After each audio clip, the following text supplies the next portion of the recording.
अस्सलामुअलैकुम दोस्तों, वेलकम है आपका एक न्यू व्लॉग में। तो आज का व्लॉग कुछ खास मिस्कीन सा है क्योंकि दिन का आगाज ही दिल तोड़ने वाला था। न नाश्ते का दिल किया न उठने का, बस दिल किया कंबल में लेट के दुनिया से ही छुप जाऊं। लेकिन क्या करें जनाब, ऑफिस तो जाना ही था। खैर जैसे तैसे तैयार होके मैं पहुंच गया ऑफिस, और ऑफिस आके क्या किया, कुछ भी नहीं। बस मुंह बनाया, चुपचाप कुर्सी पे बैठा रहा। काम करने का दिल ही नहीं कर रहा था। बस दिल चाह रहा था कि कोई आके कहे वही तू बस आराम कर, तुझे तनख्वाह पूरी मिलेगी।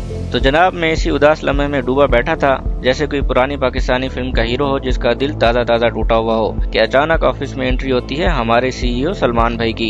जी हाँ, वही सलमान सईद जो दुबई में रहते हैं, लेकिन आज अचानक ऑफिस में आ गए। भाई कोई छोटा मोटा सीन नहीं था। जैसे फिल्म में हीरो की एंट्री होती है ना, वैसा ही कोई सीन था। सलमान भाई न सिर्फ हमारे सीईओ हैं बल्कि को फाउंडर भी हैं न्यूक्लियस मार्केटिंग ऑर्गेनाइजेशन के। इनको ऑफिस में देखकर जैसे पूरे ऑफिस में एक नई जान आ गई हो, और मेरा उदास चेहरा भी काफी खिलखिला उठा सलमान भाई को देखकर। सलमान भाई के आने के बाद ऑफिस का माहौल मुकम्मल बदल गया। जहां पहले खामोशी थी वहां अब कह कहूं की गूंज थी। सलमान भाई ने अपनी चटपटी बातों से ऐसा माहौल खुशगवार बनाया कि दिल ही खुश हो गया। वो सिर्फ बातों के बादशाही नहीं बल्कि मोटिवेशन देने में भी कमाल रखते हैं। सब भी काम छोड़कर सलमान भाई के साथ बैठ गए और सलमान भाई की बातें सुनकर खूब लुत्फ उठाया। काम की बातें भी हुई, जज्बे की भी, और कुछ जिंदगी के कीमती सबक भी मिले। ऐसा लगा जैसे सिर्फ सीईओ नहीं, बड़े भाई जैसे गाइड हमारे साथ बैठे हों। जैसे ही सलमान भाई की बातें खत्म हुई और हम काम में लगने ही वाले थे कि अचानक किसी ने खुशखबरी सुनाई कि आज दाइम भाई की बर्थडे है। बस फिर क्या था, काम तो एक तरफ, ऑफिस में खुशी की एक नई लहर दौड़ गई। सबके जहन में बस एक ही सवाल था, स्नो स्प्रे कहाँ है।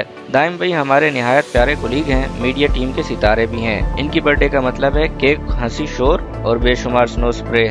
केक की सेटिंग तो खुद सीईओ सलमान भाई ने कराई। माशाल्लाह इतनी प्रोफेशनल सेटिंग थी जैसे बर्थडे नहीं नेटफ्लिक्स का शूट हो रहा हो। फिर हम सब ने लाइन लगा के पोज बनाए जैसे केक के साथ हमारी बचपन की दोस्ती हो। और जैसे ही हैप्पी बर्थडे टू यू का कोर्स शुरू हुआ, दाइम भाई ने मुस्कुरा के केक काटा। लेकिन हम सबको पता था असल केक कटाई के बाद आती है केक पिलाई और पिटाई, यानी अब दाइम भाई की शामत आने वाली थी। केक कटने से पहले सलमान भाई बड़े मासूम बनकर कहने लगे, यार मैं तो स्प्रे वगैरह के चक्करों में नहीं पड़ता, बस सिर्फ केक कटवाऊंगा। हमने भी सोचा वाह भाई सीईओ सब बड़े मुहज्जब मूड में लग रहे हैं आज। लेकिन जैसे ही दाइम ने केक काटा, बस फिर क्या था, सलमान भाई ने सबसे पहले खुद स्नो स्प्रे उठाया और दाइम भाई को ऐसे धोया कि लग रहा था कनाडा की बर्फबारी आ गई हो। और हम सोच रहे थे कि चलो दाइम की शामत आ गई है। तो अचानक सलमान भाई ने रुख बदला और मुझे ही धो डाला। जैसे ही सलमान भाई ने मुझे धोया स्नो स्प्रे में, मेरे दिल ने चीख के कहा, सलमान भाई ए तुसी चंगी नहीं की थी। लेकिन चेहरे पे सिर्फ मसनूई मुस्कुराहट थी क्योंकि सीईओ साहब थे, कुछ कह भी नहीं सकता था। मगर अंदर का जो इंतकाम था ना, वो मैंने उतार दिया बर्थडे बॉय दाइम पर। स्प्रे की पूरी बोतल उस पर निशावर कर दी। अभी मैं दाइम पे मोहब्बत भरे इंतकाम के स्प्रे बरसा ही रहा था कि अचानक कहीं से दाइम के हाथ में खुफिया स्प्रे की बोतल आ गई। बस फिर क्या था,